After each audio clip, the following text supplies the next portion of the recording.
Welcome to the Fix Your Apps YouTube channel. In today's tutorial, we'll show you how to set your WhatsApp profile picture without cropping.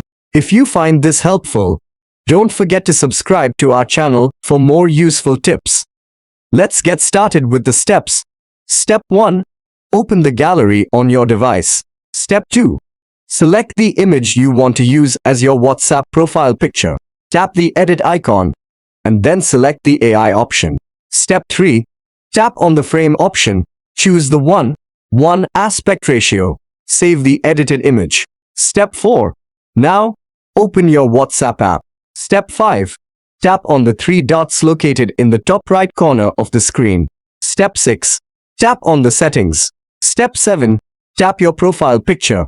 Select the camera icon. Step 8. Select the image from your gallery.